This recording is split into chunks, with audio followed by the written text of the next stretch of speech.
afternoon, everybody. Happy Easter and welcome back to the State of Basketball. This is your man's the one, always co-host by my good man and the man in the middle, Big Storm. What's going on, bro? Happy Easter. Happy Easter to you, bro. Happy Easter. Everything's doing all right. Got to see my kids today.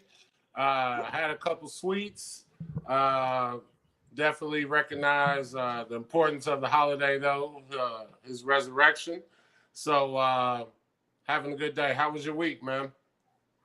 Actually, it kind of slowed down a little bit. You know what I mean? Kind of getting back to normal from the negative activities over the last few weeks. Obviously, it's Easter Sunday. Didn't get all the kids because they're grown and moving. You know what I mean? Obviously, Jay's in grad school in Iowa, and Mackenzie's hooping it up in Pennsylvania.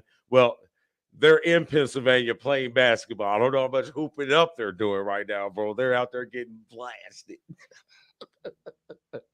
But it's a part of it, man. It's Easter Sunday weekend. You know, it's time to, spend with the family. I got a house full of people below me. So, you know what I mean? It's all about that time. Sir, you turned a year more aged like a fine cognac.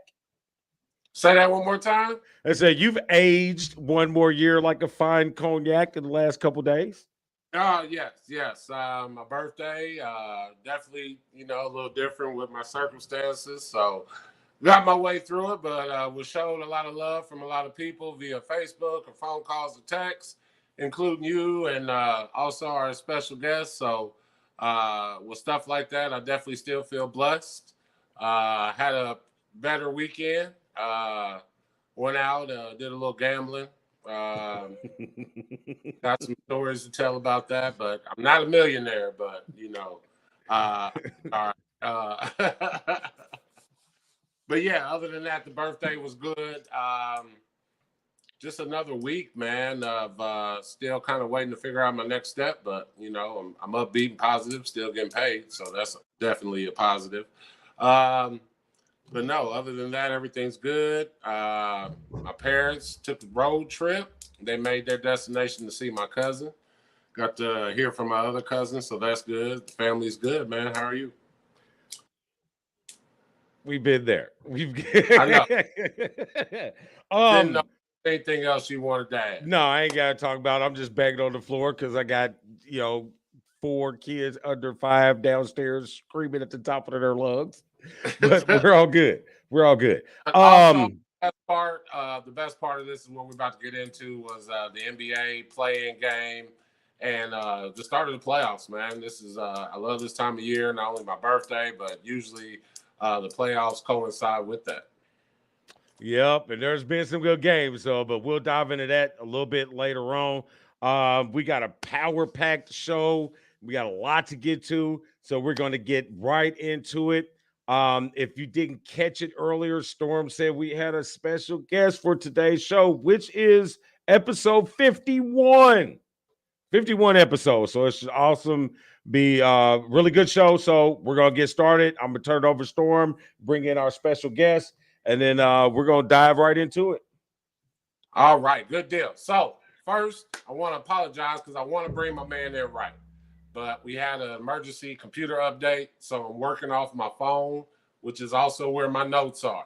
So, but I'm going to tell you what I know for sure. Like I was telling you guys in the pre-show, I love point guards and I love my fours that are right next to me in the post. Usually they've been athletic. I had 3 prominent ones, the one being one. Colin Martin, the guy I played with in high school, and this gentleman that we're bringing on right now. He hails from Tampa, Florida. He went to Jefferson High School. From there, he went to Polk Community College, where I actually played with him my freshman year. Great guy, very athletic, very smart, knows the game. From there, he did go on to college. From there, he led the league, and he also led his team in blocks for 1 year that he was there. From there, he moved on and worked with AAU coaching. So he's been doing that for 8 years. Currently coaches his son. He's held still in Florida. So I want to bring my man on. All love, nothing but love for this guy, Coach Joe. What's going on, fellas? What's up? I appreciate the intro. I mean, that was pretty good, man. I mean, yeah, shit, I'm excited. That's pretty good. It's pretty good without the notes, man. I know, but I remembered a lot, though, right? Yeah, you did. Hey, Storm, you're a little choppy. Might be a cord or something. Give me a minute. Let's keep rolling. No. I think Peter just jumped on. So at least are you good? Do you? I got to start that. So, but I can still talk with you while we do this. Yeah, go ahead. So, Joe, man, how was it like playing with Storm? Tell the people. I know how it's like playing with Storm. How'd you like playing with Storm? I mean, he was a young freshman coming in, man. I mean, he was a big guy, but very light on his feet, very skilled. I heard about those Indiana guys, ahead of time, but I mean, he proved it to be true, man. He was a great passer, soft touch, could shoot it, could bang you inside, hook shots, right hand, left hand, could shoot the jumper. He was a do-it-all guy, man. I really enjoyed him. I know the feeling. You described it to a T. I think one of the best attributes that I loved about playing with Storm was his passing. I mean, I don't know about you too much, but I was a guy who liked to shoot. You know what I mean? And I like to do things, you know what I mean? And he was a guy who really liked to pass. So he set a lot of guys up and he made me look good in a lot of areas. So, yeah, I'll give him credit. He's probably, out of all the guards that I play with, he's probably the best pure passer that I've ever played with. Absolutely. I agree with that 100%. I was more of a slasher. So I benefited a great deal off of those passes. Yeah, spin lob backboard dunks, buddy. Tell Absolutely. You. So Storm, I know you got some questions for him. We got a double Storm, so let's get rid of one and bring in the other. And he's gone again. We got two Storms. Is he going back and forth? What is he doing? Hello. There he is. Now we got it. All right. I'm back. All right. All right. Yeah, definitely appreciate you guys. I am nothing without the people I pass to. So thanks for being great because you definitely made me look good. At the same time as you guys were looking good, I like the team aspect of the game more than anything. And I just love making plays, be it the pass, the shot, the rebound, whatever the case may be. So, but I was nothing without you guys. So as much as you praise me, I praise you in return. Well, all this love crap is over with. All right, Storm, get into it, man. Let's find some stuff out about your guy. I mean, I know he's been in youth basketball the last couple years. Did you play AAU when you played, Joe? Yeah, I played actually for Team Tampa. Now AAU was a lot different back when I played back in '92. There was like in Tampa, we might have had two teams, you know what I'm saying? So you really had to make your team and be an invite. We had Team Florida, and we started this Facebook page called Hillsborough County Hoops. I didn't know I got invited to a Team Florida tryout until just recently when they were posting all these articles because there was no social media back then. They just put it in the paper that special invited players, but nobody ever told me, but I would have went and tried out. But I did play for Team Tampa. And, it was different now. Like nowadays, if you got a kid, he isn't good enough to make the team, one of the teams, dad just creates his own team. Bada bing, bada boom. There it is. He's playing, So now I could probably name at least 20 teams around here in 2025 where we had maybe two back in my day. Oh, yeah, I believe it. Yeah, definitely. But what do you feel about what do you feel like some of the biggest differences between AAU back then and what it is today? There's more of it. It's a big money business now. Back then you had I knew of small fry, which you had to be a certain height. They had the lower rims. I never played that. but some of my friends played where their dad would take them to that. But when I played it, all I knew of was AAU. That's why a lot of people say, "Oh, you coach AAU," but now you have U.S. Amateur, USSSA, NYBL, EYBL. You got the Under Armour circuit. You got the Adidas Gauntlet. You have grassroots. I mean, it's just so many independent circuits and so many different outlets. It's a multi. I probably would think more of a close to $1 trillion industry, but I'm sure it's a multi-billion-dollar industry now with these kids in youth basketball. I mean, I've even done some of my own independent tournaments. I called it the Jumanji Invitational. And it was just more of an experiment for me. But, it's pretty lucrative. And I was letting my teams come and play for free and, making money at the door, so but if you're going to do that, the older they get, the lower the door money goes because they start driving themselves. You got to focus on the young kids, grandma coming, auntie coming, everybody coming to see that. But yeah, but that's the biggest change. I think is just there's just so many different organizations that are doing it, and then they have all these different rankings. Well, the rankings are based off of if you play in their stuff, so like you can have a kid that's ranked in the top 10 in the global grassroots, but in U.S. Amateur, they're not ranked at all. But that kid hasn't played in any U.S. Amateur tournament. So who has the real ranking? You know what I'm saying? Right. And a lot of parents get caught up in these rankings and things like that. And it gets pretty messy, man. And, with some of that stuff, but it's crazy, man. And, I've been coaching my team since second grade. I coach for the Scale Center. And what we try to do is we try to keep them together until it's time to go off to college. But we started second grade. So now my boys are freshmen, class of 2025. It's back then you would see like parents arguing or, things like that. But I've never seen a fight. The last 2 years, I've seen like quite a few like actual fist fights with parents like fighting. Like it's gotten crazy. Man, I broke one up last summer. It was on the news. I broke one up, man. And there was one, man, we just started the girls' season, man. We just a month ago. There was fight 2 weeks ago, bro. At the Pacers Athletic Center. So, man, it's crazy, man.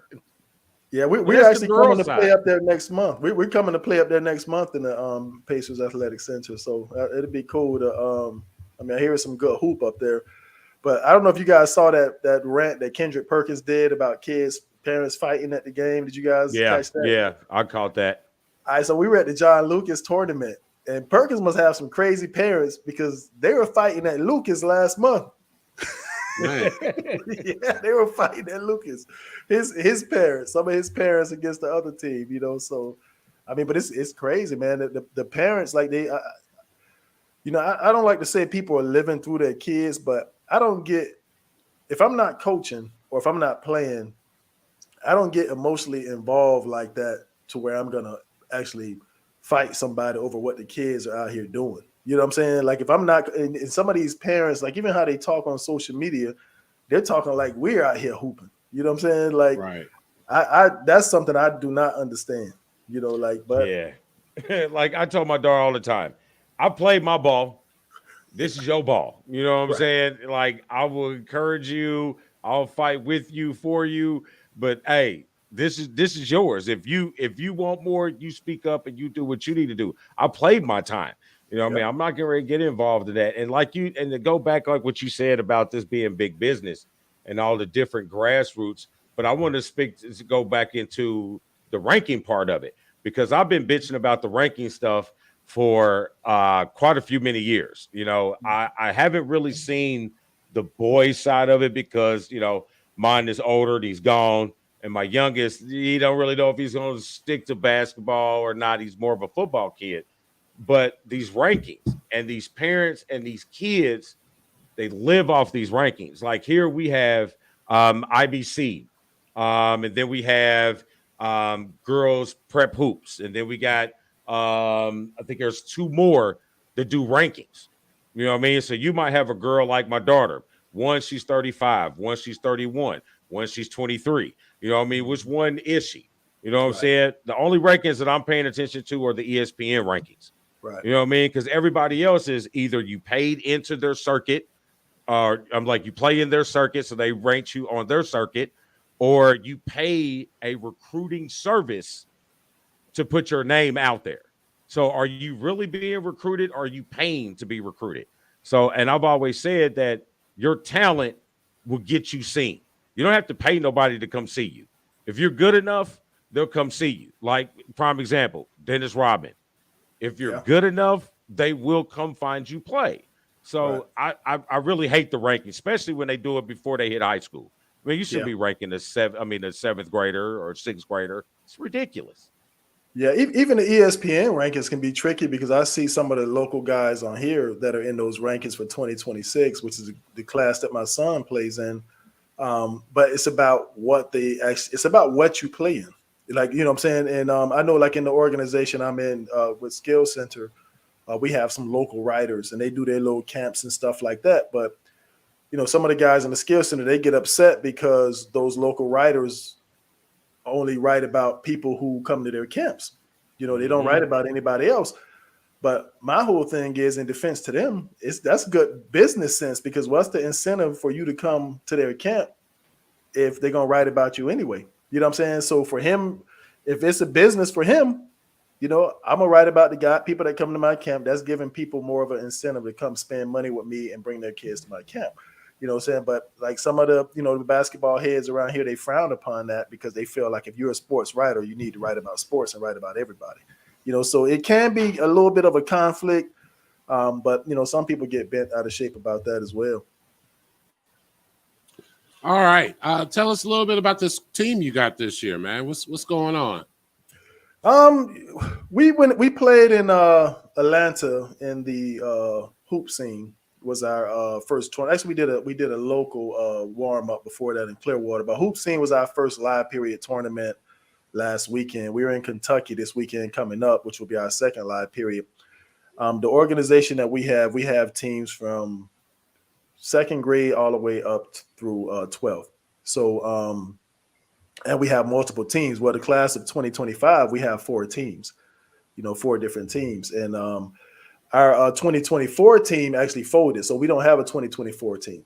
So my team, we actually had to play up in 2024, which is 16U.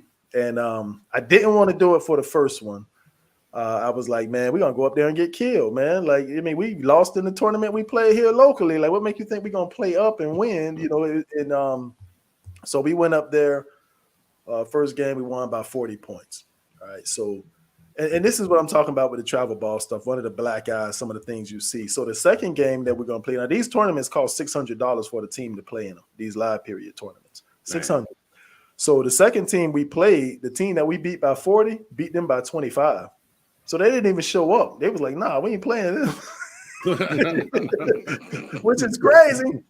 And then the third game, we played a pretty good team. They had a bunch of shooters. I don't know where they were from. I don't remember where they were from, but they had some shooters running. So I knew we'd probably see like a flex offense and all of that stuff. So we bumped the cutters and switched everything, did some of that stuff and kind of had a pretty good game plan for them. We beat them by almost 30. And then the last game we played, it was a really good team out of Mississippi, Team Cena. They had pretty much ran through everybody they played too. And they were a pretty good 2024 team. We ended up beating them by 2. So we went 4-0 in our first tournament. We won by 40. We won by 30 plus. But the game I'm most proud of is our 2-point win, because that was the only team I felt that was really, really good. Like, I didn't think we could beat them, from doing the research on social media and seeing their scores and coming in and seeing the size of the players. I didn't think we could beat them, but the boys really played well and they did it. Now, one of the things that we experience here, because we're a grassroots program, remember I said we had our kids in second grade. So once our kids start hitting high school, some of the shoe teams, they come in and swoop our talent up. We see it year after year. So my 2 top players, one went to the Florida Rebels, which is a Nike team to play on the EYBL circuit.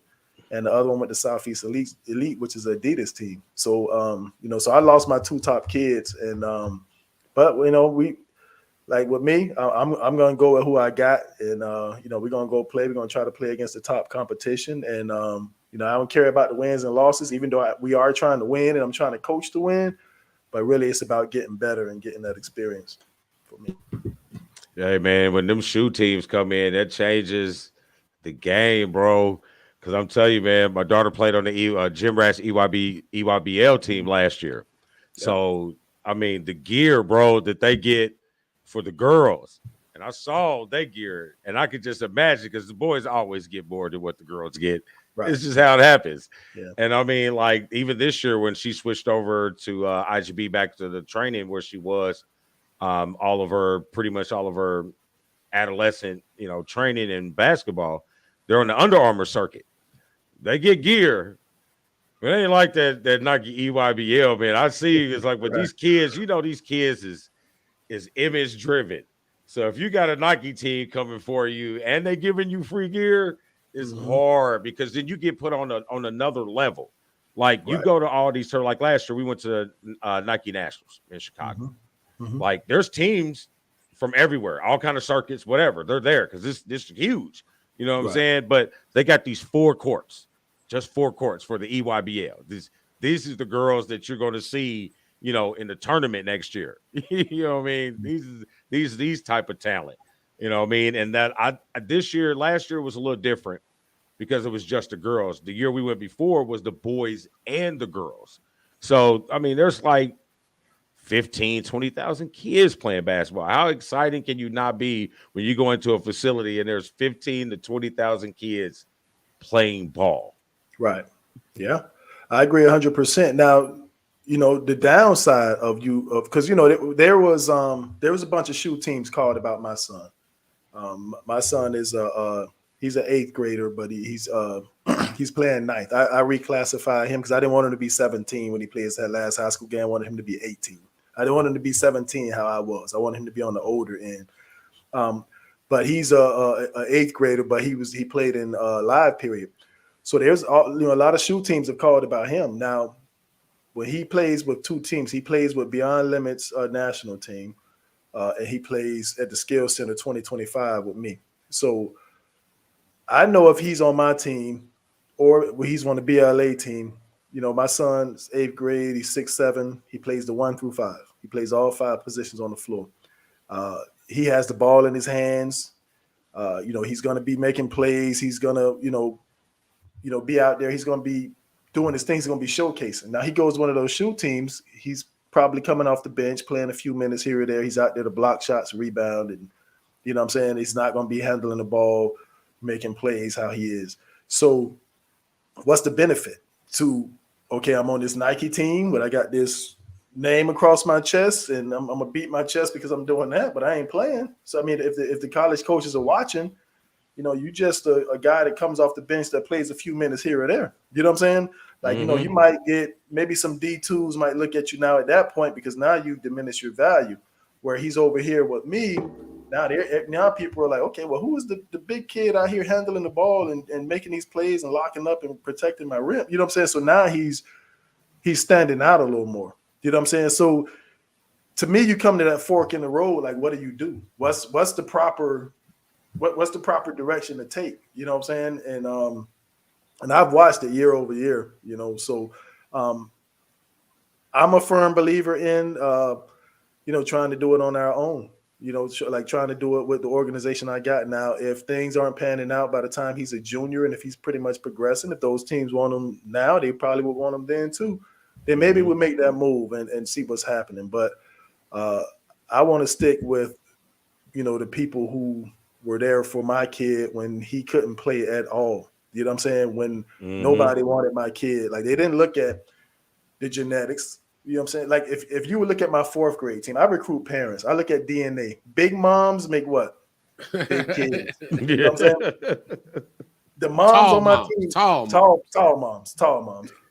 The moms on my team, I had 6'5", 6'3", 6'2", 6 foot. You know what I'm saying? I had some tall moms on my team, and with 4th grade. Even though some of the kids, they were brand new to the game, but I knew long term that they would be bigger, and you know what I'm saying.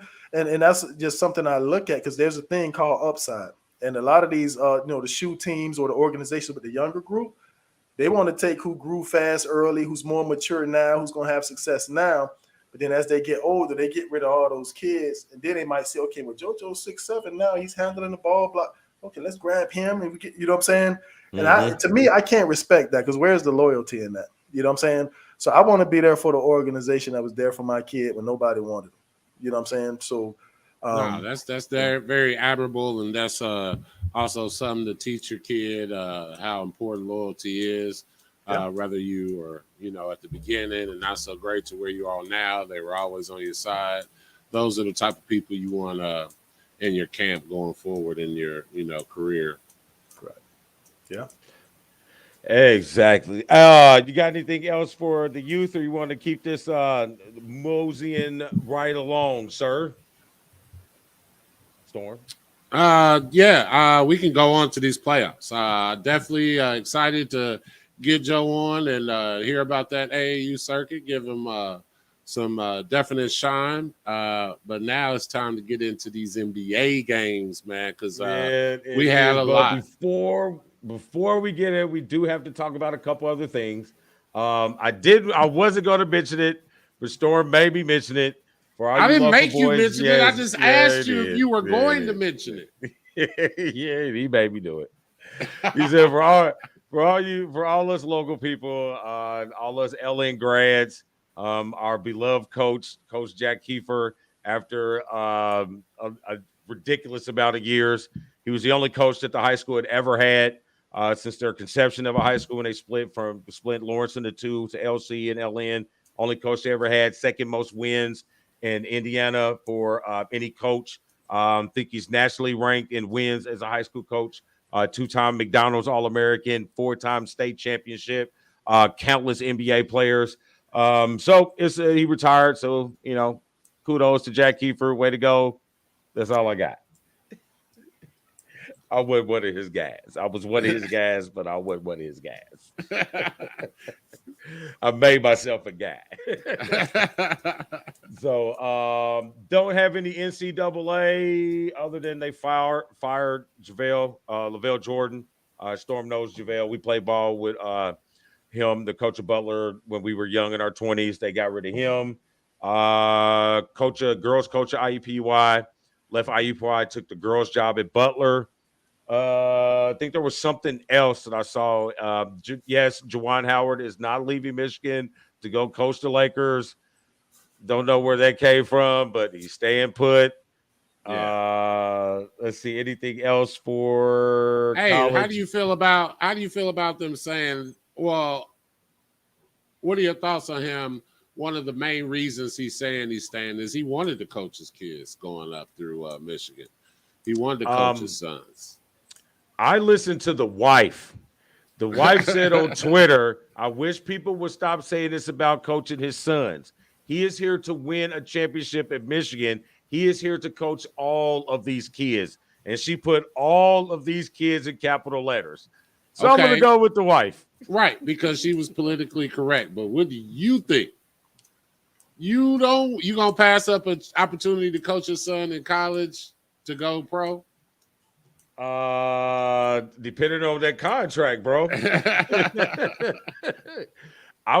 He went to the University of Michigan. His kids is at the University of Michigan. He trusts the organization and what their direction will be. So if he wouldn't took that $11 million a year deal, I wouldn't be mad at him. But I'm not going to be mad at him if he stay, huh? You trying to accuse Juwan Howard of playing daddy ball? Not daddy ball. I'm just saying. His sons don't even play, or one of them in there yet, but the one that's there don't even get off the bench. Yeah, well, he wants to be winning while he's in college. Make sure he make those great decisions. Well, because we know there's a lot of decisions in college to make. Listen. It don't matter if your daddy there or if your daddy not. If you gonna make them decisions in college, you gonna make them decisions in college. Right. We've all been there. Yes, our parents were not there, but yeah, my parents was all on the other side of the country. See, no more for NCAA, let's see, jumping to WNBA. The Fever's picks. What do you think about the Fever's pick, Storm? I like them. I like them. They're very young. So the biggest thing about going young at the same time is making sure you also have a seasoned vet that is there to kind of show them the way of the league. Also, being able to hold on to all of them. So all of their contracts will typically either come up at the same time or maybe a year or two apart if they try to do an early, re-up on a new contract. So it's difficult, but it could be great. Like they have a lot of great players as far as the stint they had in college. So I like it. What are your thoughts? Yeah, I'm not too interested. I mean, not too worried about them. Worried about if the Fever keep them or not. They don't particularly seem to run the same type of management practices that the Pacers run. They tend to do well with most of their young talent. Occasionally, you always have somebody that doesn't pan out, like the big girl that we just traded for 3 picks for. She didn't really pan out. I mean, it happens that way. But in the girls' game or the women's game, they tend to stick around more. One, the money in free agency ain't like it is on the other side of the ball. So I do see them tend to, stick more with dynasties type building teams like how you have with Minnesota, how you have with Phoenix for a little bit. So you tend to see those more in the women's game.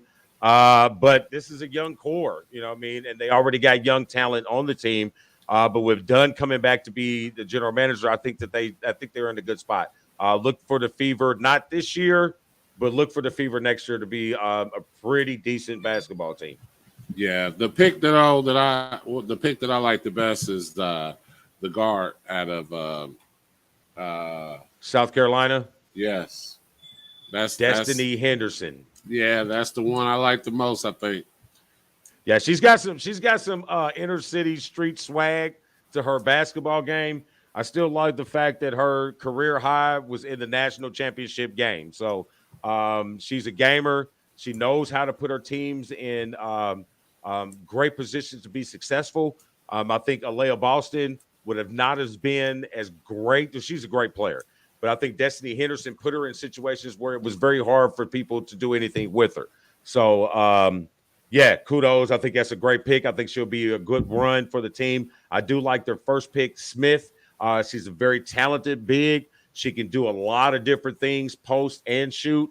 The white girl out of Louisville has a very nice shot, very hard nose. Emily. So Emily. Yeah, so it'll work very well. So I'm anxious to see how it works. But I'm really anxious to see this Dream selection. Nas Hillman is selected by the Atlanta Dream. So I like to see Michigan go get her thing. First player in Michigan basketball history, men or boys, to have 2,000 points and 1,000 rebounds. Definitely looking forward to looking at her. Wish her all the success. I'm sure it will come because she comes from a great, stable university to help propel her to the position that she's in. Yeah, y'all had Trinity Baptiste on that team. She's from here. Yeah, she gets it. There's some good talent on that team, man. Like, hey, man, they started something at Michigan, with these 5 Indiana girls that's on this team too. But look for them, man. I don't think this was a 1, 2, 3 year team. I think they've built something that's gonna, Michigan women's basketball has been the heights that they've never been before, and I think this is something that's going to continue to roll. So, great job for them. We all know it's all about the recruiting.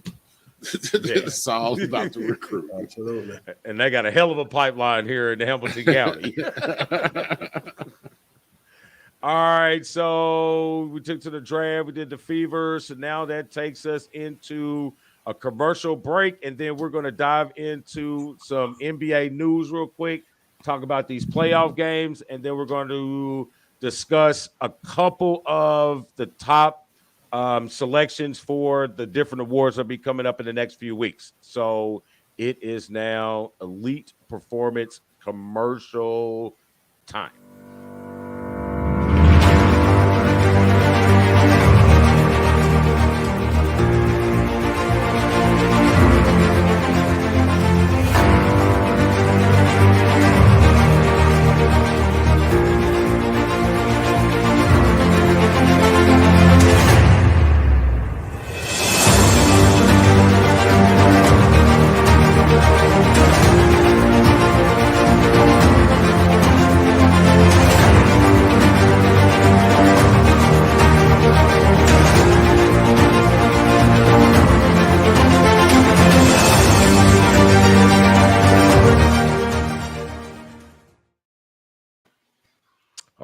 everybody. That was Elite Performance, where elite performance is done in elite performance. Where I did that all wrong. I'll go back to that some other time. Let's see. So we can get into some NBA. What time is it? What is our time? All right, let's skip some of those things. Let's see here. You know what? Let's start here, Storm. What's up? Coach of the Year. So here are our three. This is how the Coach of the Year standings ended. So this is the three people who are most likely to get Coach of the Year: Monty Williams, Phoenix; Taylor Jenkins, I know where he's at, I forget, Memphis; and then JB Bickerstaff at Cleveland. Those are your spots. What do you think? I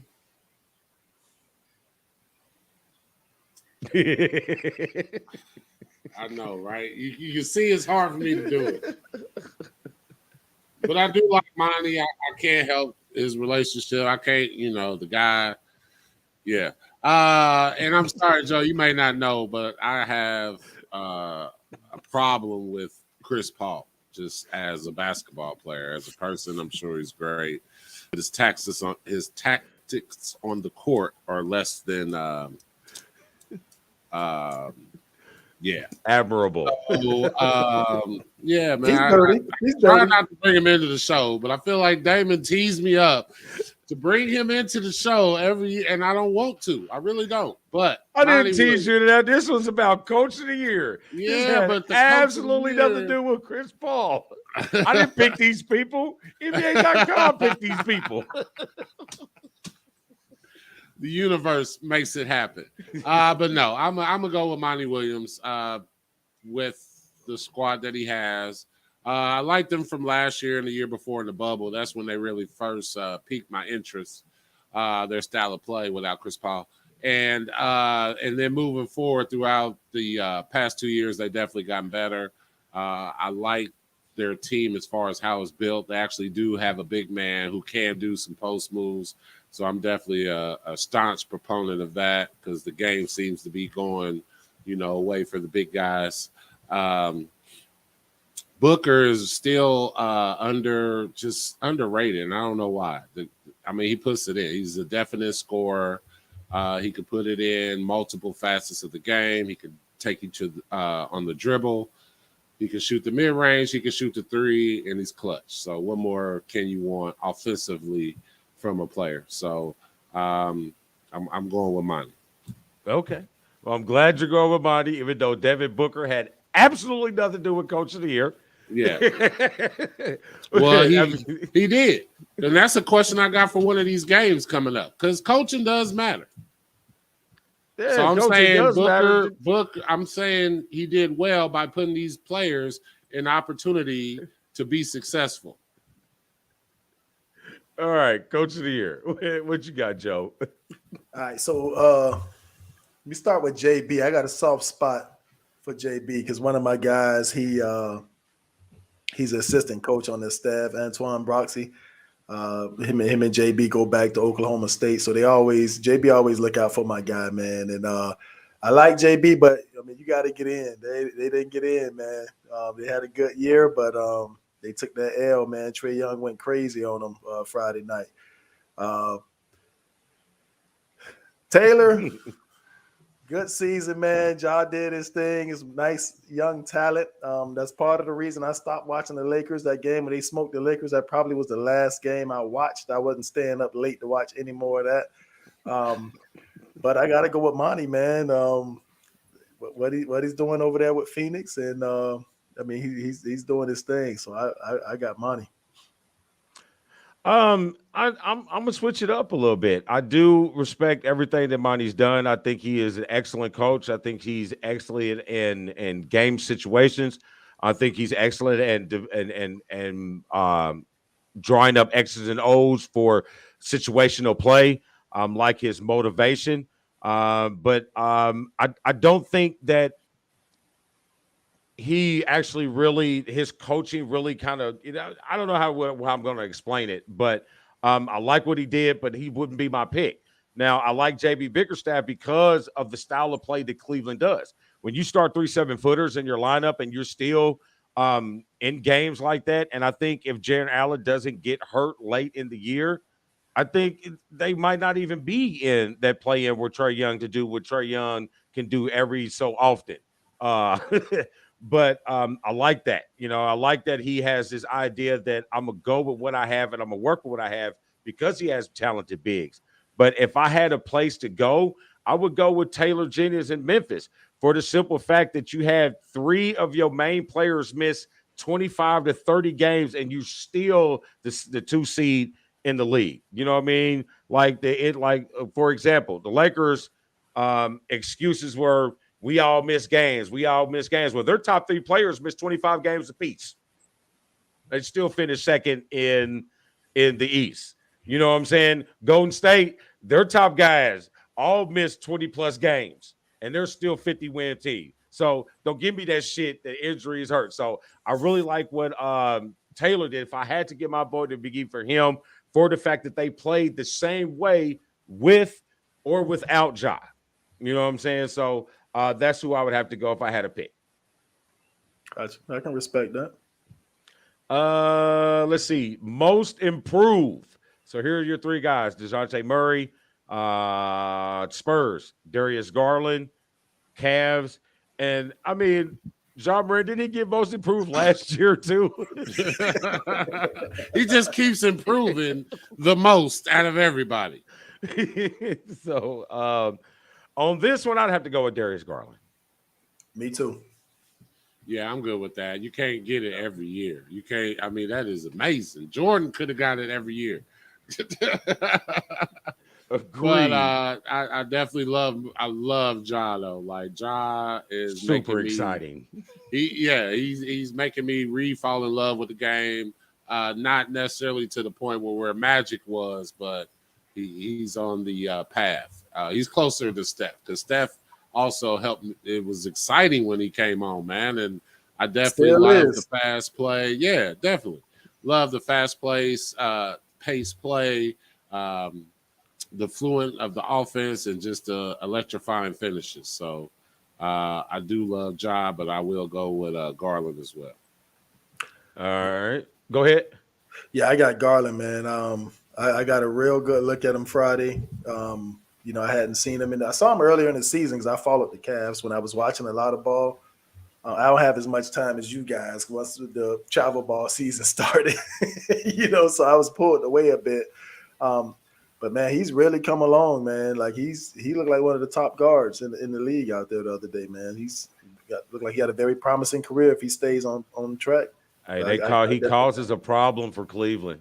Absolutely. Because he's inserted because Sexton gets hurt, and Sexton was not a bad guard. You know what I mean? Right. So he creates a problem for Cleveland. Can JB keep them to coincide together, or are they gonna have to make a sacrifice? That's a tough one, bro. Which one? I was about to say, if you had to trade one of them, which one of them would it be? I mean, it's hard to say because if Sexton doesn't get hurt, you don't see Garland. Right. You know what I'm saying? He was hooping like that. You know what I mean? So if he doesn't get hurt, you don't see Darius. So you can't really say which one you more value at the point. And obviously they didn't make it, and Sexton and Afro wasn't there, so Allen wasn't there. So if they both were there, they probably would make it as well. Yeah, they probably would, because they were doing well in the regular season. They're doing well because they were up at the top 3 teams for a while. So moving on, rookie of the year, Evan Mobley, Cleveland, Scotty Barnes, Toronto, Cade Cunningham is who I picked at the beginning of the season from Detroit. With this one, it's probably going to be Mobley. I like Scotty Barnes, man. I like Scotty too, man, but I think I'm going with Evan as well. Like the dude he does a lot for your squad. So those are the ones you definitely take more into account. As you're a rookie coming in, I'm sure you can be good at one thing. All right, I'm gonna focus on this. It's my rookie year. I'm gonna do at least this well, and then if everything, I'll learn it as I grow. But when they come in and they do well in a lot of different areas, it just says a lot. So especially making that transition from college, be it 1 year in college, 2 years in college, to grown man status. You went from a kid, a young adult, you grown now. You with some grown men, and to be able grown-ass to money. yeah, definitely. And there's a lot to deal with that rookie year. Can you imagine? I would love to. I would love to imagine. You become a millionaire. I mean, at least in these guys' situations, they become a millionaire. Now you playing with up to LeBron, so 45-year-olds. You know what I'm saying? So there's a lot, and you got these women, and you got these people trying to get at you for your money. So it's a lot. So to be able to deal with all of that, being new to you, and then focusing on your game to be able to perform is a good thing. Yeah, you're gonna get some of that, the women and the money without being rookie of the year. Just you on the team, right? But to be able to overcome all that and still play well, because I'm sure in college you had it, but like you said, it's a different level. Right, Paul George, absolutely making bad decisions. But I'm just saying, married her. Dwight Howard, 3 kids. Dwight Howard went from, he's got like 18. Yeah, he went from virgin when he hit the league to getting cheerleaders pregnant. And I'm gonna take you back to I'm gonna take you back to Sean Kemp. Absolutely, lost his mind. I have Mobley as well, man. He reminds me of Chris Bosh. I love how Barnes and Cunningham plays. Storm, I know you said earlier that the big man is being phased out of the game. I don't think that that's the case. I think the old traditional big man that we grew up seeing is being phased out of the game, but the new big man has to handle the ball, has to shoot the rock, has to be positionless. Positionless, like I was saying that when I first started coaching youth in second grade, that positionless basketball, I didn't believe in positions because I didn't know if my son was going to be tall or not. You know what I'm saying? And I always use the example. I hate to go back in the youth, but I'm going to throw this at you guys real quick. My oldest nephew was 5'9" in the 5th grade. They saw me, found out he was my nephew. They made him play center. My nephew just turned 30. He's 5'9" and a half. His career was over. So I brought the kids up, everybody handling the ball, regardless of how big you are, this and that and the other. But that's because I saw that they were ready to run me out of town. They thought I was the village idiot. But now, 9 years later, big guys are handling the ball. You got Kevin Durant and the Greek Freak. Like, what I look like telling a kid not to handle the ball. And that's what you're seeing now with Evan Mobley, Scotty Barnes, Cade Cunningham. Like, these guys wouldn't be putting it on the floor back in our day. So the game has evolved. But I definitely got Mobley, man. I love his game, bro. He is tough, man. He's tough. I get you it evolved. That's why I was happy last year when the Joker got the MVP because he does play. And I don't know if it's how you played, but it is exactly how I play. Exactly how I play. Exactly how I play. So I definitely. So basically, Storm, you were a pioneer. You know what I mean? I'm really, not going to say that because I didn't have the opportunity to show it to the masses. I got to show it in a very small. I mean, but it is what it is. You know what I mean? Yeah. How many when we play? How many bigs were shooting where you were shooting? There was some. I don't know a lot, but there was some. Like bigs. Like Matt in college was not a big. You know what I'm saying? But if you come out there and when we play no tournament, how many bigs were shooting out there? There weren't very many, and shooting at a decent clip. Yeah, I had Storm was ahead of his time. You definitely were ahead of you. You were like Brad Sellers, man. Remember Brad Sellers with the Bulls? He wanted to handle the ball and play on the wing back in the day. They ran Brad Sellers out of town, man. They like, you could have get on that block. That's bad, bro. Not Brad Sellers. We could have gave you somebody else. Brad Sellers, that was his whole issue. If Brad Sellers was playing today, he'd be a lottery pick. Oh Lord, that's what he wanted to do. He wanted to put the ball on the floor and shoot jumpers, and that was crazy to them back then. You know what I'm saying? When you think about it. You know, that was like crazy to them, but he was a very skilled big man, but they weren't playing that back. You better sit on that block, and that wasn't who he was. Yep. All right, let's move it on. 6 man. You got Tyler Hero, the Heat, Kevin Love, which is hilarious to me. How many Cleveland boys is in this list? Right. They are juiced in. And you got Cam Johnson. You know, Cam Johnson's having a great year. He finished the year last year looking pretty good. but I would actually have to lean to Tyler Hero, especially how he hooped out today. Right. And that's what I was about to say. We got the misfortune of literally just watching this dude. And it's like, yeah, how can he not be sixth man of the year? Yeah. How could that not happen? So, but yeah, I'm definitely okay with Hero. I was thinking about this too today. What if Hero went to another squad? Really, what I was thinking about was Duncan from Michigan. If he had went to a different team, would he still be as good as he is right now? Because I feel like culture matters. And if you get someone coming in as a rookie, playing with your team, what's up, E? Playing with your squad, the culture matters. So I feel like Miami's an amazing culture, and these guys took advantage of it. So I'm definitely going with Hero. he wanted to come say hi. Real quick, just to touch on Duncan. I think his rookie year coming in after that season, I think he established himself for what he is. But the shots that he was hitting today, bro, those weren't easy shots. Like Well, he went to Michigan, so he was being trained for situations like this. But He was ready. He could He was ready. be used anywhere. Coming off a screen, pulling how he was pulling. Like, you can't relax on that dude, bro. Like, he spaces the floor, and then now you're running at him, and he's taking you off the dribble. He couldn't go around my 6-year-old, but because he can shoot. Not 3 years ago, he couldn't. Right. Now everybody's running at him, standing up straight because he's just the way he can pull, man. Like, it's amazing, bro. Like, he could do that anywhere. But I definitely got Tyler Hero. Let's see. This one is going to be an interesting finish.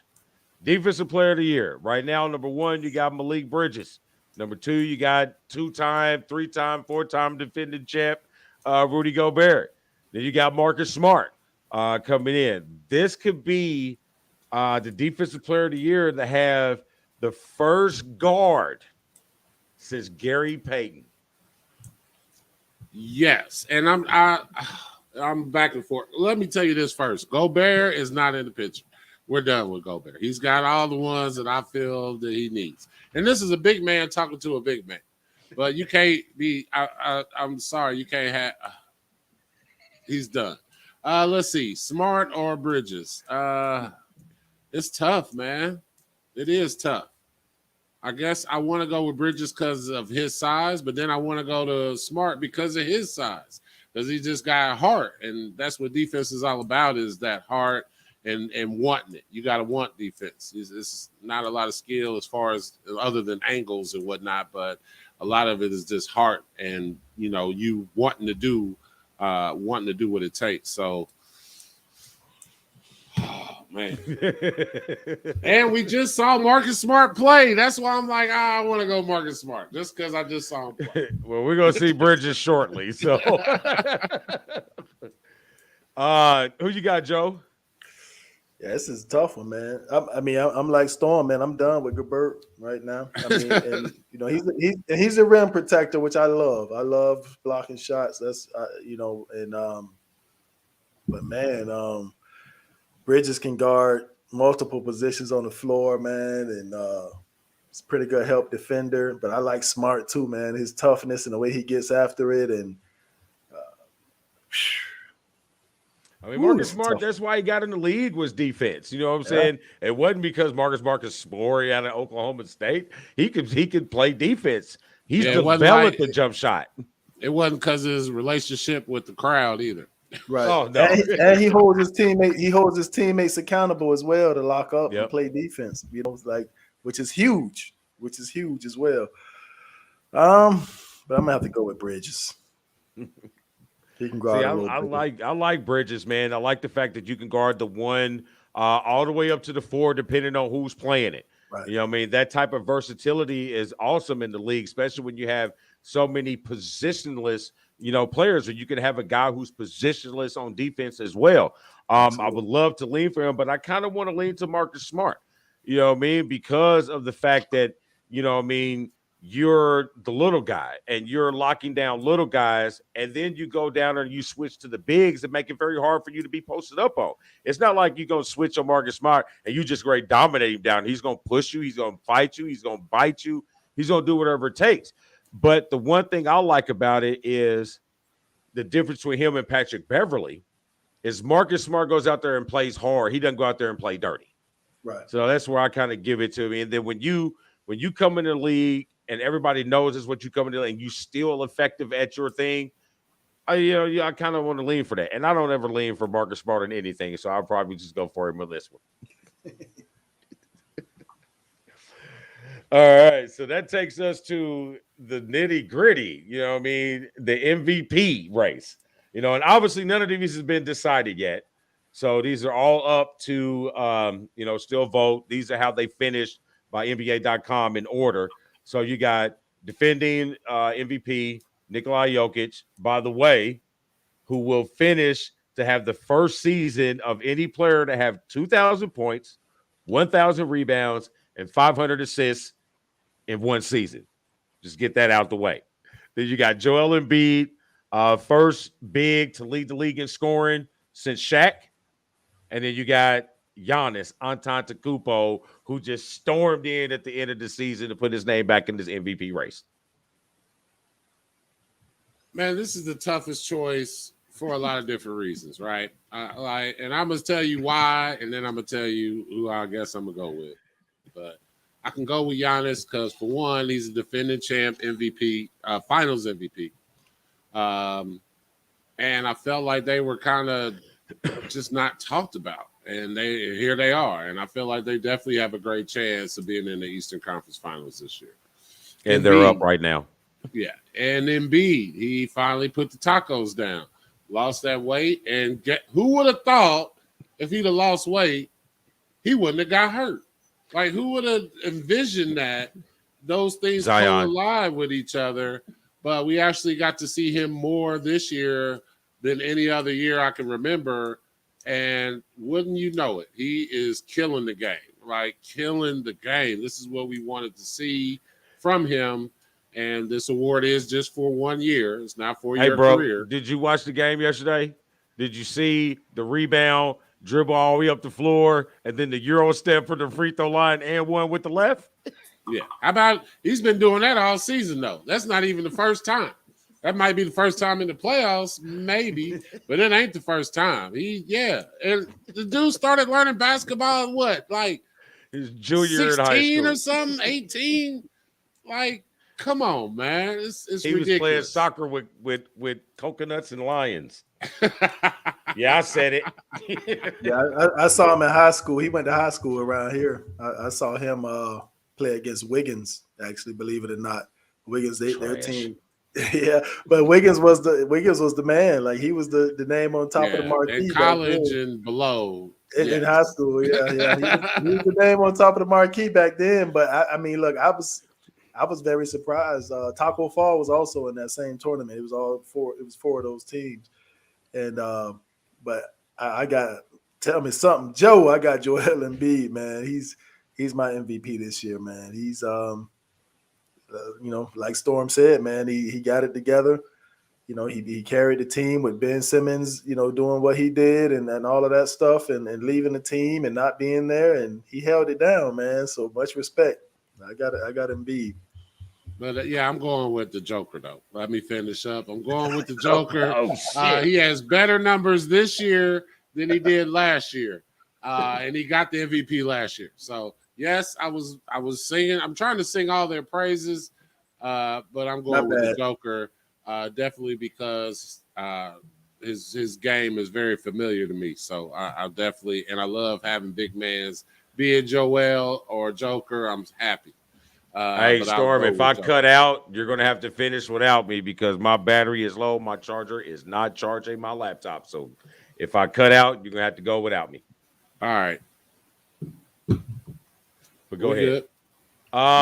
Joker for me. Go ahead. I'm going Joker. The reason why I love Joel Embiid, I was with the process. You know what I'm saying? I was believing in the process, but I like it. But I'm gonna go with Joker because of the fact that he 2,000 points, 1,000 rebounds, 500 assists.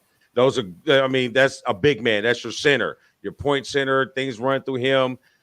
Defending MVP, better numbers than he did last year. Hey, man, I got to let him have it. You know, that's just me. Respect. All right. Moving on. Let's move along. That takes us into. You had picks, didn't you, Storm?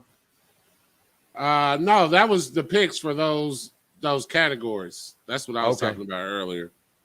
All right. Yeah. Is there anything? I mean, I guess we'll get into these games next week a little more. I just want to highlight a couple things from the Minnesota-Memphis game. I'm a little disappointed in Ja. Even though he did put up good numbers, I wanted him to do a little more. That was his opportunity. I always feel like your legend, your what people say about you is all in the playoffs. Regular season is cool, but you make your name in the playoffs. Towns, I don't know. I'm back and forth with this guy, man. I feel like the playing game, he had a horrible attitude. He got thrown off his game, but he came back strong. You out, Dame? Joe, you with me? Yeah, I'm here. All right. I feel like I'm just he's too emotional. I almost feel like he's not mentally ready. He has all the tools physically to be great, but I'm not sure where he's at mentally.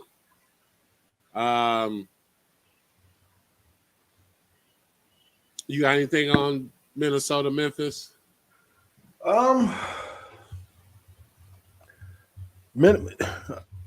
What's my man's name? The guard. He's Edwards. Yes, boy. Yeah. I love he's a beast. him. Yes, he just put in 30. He put in 36 and 6 assists.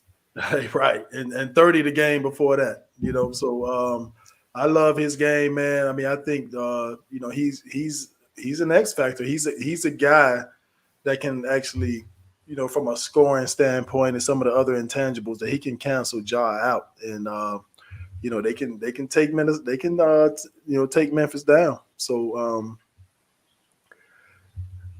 I'm really looking forward to that matchup, man. Definitely. We got Golden State, Denver. Poole went off. Another Michigan alum went off. I'm very happy to see that. After seeing that game, I just feel like Denver needs Jamal Murray bad. Yes, he hadn't been with him the whole year. I feel like people kind of forget what it was like when he played in the bubble. Like he was killing boys and he was leading that team. So it's unfortunate, but I like the players on Golden State anyway. So that's what I got for Golden State, Denver. You got anything to add to that? Yeah, what did Murray hurt? Because he's been out. It's been a minute. I want to say it was an ACL or something in his knee. But it's been so long, right? And you don't even I saw him on the bench. I was like, oh yeah. You know what I'm saying? Like, it's been that long since he's played. Yeah, he was unreal in the bubble. But, yeah, it's unfortunate. But with Golden State, if you're going to get 30 from Poole, he's going to play like that. But it wasn't just Poole. I mean, I feel like Draymond is definitely the key to that team, finding people in great scoring situations. Absolutely. And he does that better than most. And he has a lot of people to pass to. It's not like he's passing to some scrubs. Right. Oh, no, absolutely. Like a lot of what Draymond doesn't show up on the stat sheet. You know what I'm saying? Like, it's so much more. Like, he gets that hockey assist too, the assist that leads to the assist that he creates a lot of times. That, that kind of stuff doesn't show up on the stat sheet. But, man, I mean, this Poole guy, like the way I was surprised that he wasn't in the running for most improved as well, because he's played really well this year. But if he's gonna that's a whole nother guy, bro. You already got Steph and Clay and you talked about Draymond and Wiggins. You got Wiggins. You got Iguodala still there. Yeah. So and he give you 30. Gary Payton Jr. was putting in work earlier in the year. Like, they got some talent there. I loved it when I saw Gary Payton sitting next to E. Feezy at the game. I loved it. Yeah, that's a lot of firepower though, man. But I love watching Golden State play. The way they space the floor and you know the way they shoot it, man, it's always exciting to me, man. Good deal. So with that being said, the playoffs are great. Make sure you tune in. There's a game on right now. Games on all through the week. We'd like to thank you here at BWSPORTS1, the state of basketball. For my main man, Dame, on the wing, shooting jumpers, lefty. Want to thank you, our guest today, Coach Joe. You are always welcome here. Just give me a call and we'll get you right on.